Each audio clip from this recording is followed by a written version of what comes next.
देखु जगन्नाथ महोत्सव द्वितीय महोत्सव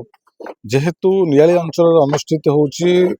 दोपटी मिलन पड़ियार अनुष्ठित होउची जगन्नाथ महोत्सव सभापति मान्यवर विधायक छवि मल्लिक तत्वावधान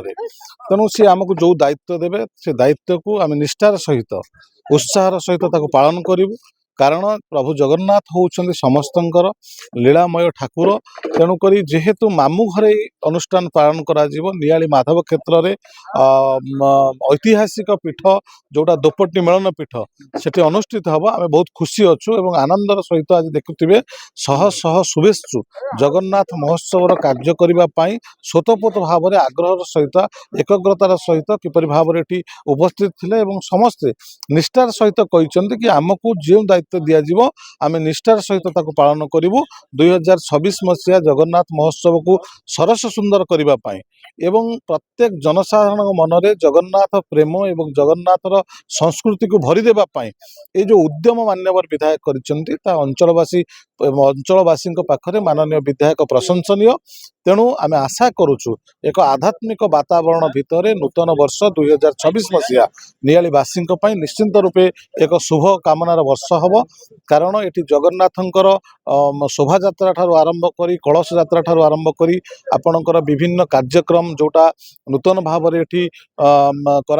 मुक्ति मंडप करा जगन्नाथंकर मेघनाथ पाचेरी करा अरुण स्तंभ करा जगन्नाथंकर नीतिक्रांति करा एवं 5 दिन काल निराडंबर भाव में अहोरात्र किपरि भाव में आनंद बजार व्यवस्था करा प्रत्येक श्रद्धालुओं आनंद बजार व्यवस्था करा एवं जो संकीर्तन मंडली अच्छा सांस्कृतिक परिषद माने अच्छा प्रत्येक ग्रामांचल में समस्त को निमंत्रण करा सी दक्षिणी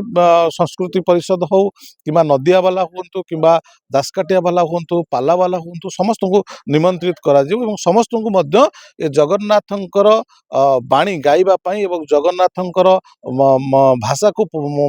पूरण करने समस्त को ये मंडप में सुजोग दिज्व कि तार कारण हूँ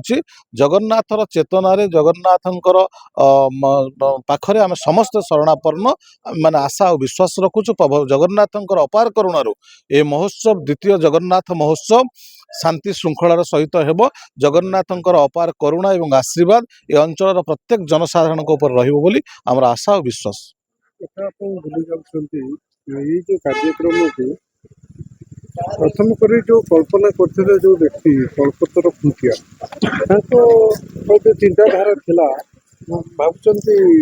जगन्नाथ माने गोटे कथा मुंडे निश्चिंत रूप से जे परिकल्पना करथिले तांकु धन्यवाद दूची तांकर परिकल्पना स्वरूप आज ताहा प्रस्फुटित होइछि नियाली अंचल प्रत्येक जनसाधारण पाखरे से जो वार्ता देइछंती कि जगन्नाथ संस्कृति एवं जगन्नाथ क्षेत्र को एक नियाली को एक आदर्श माने नियाली करबा पई एवं आध्यात्मिक नियाली परिणत करबा पई से जो आशा विश्वास रखितला ता संपूर्ण रूपे साकार होबाक जाउछि।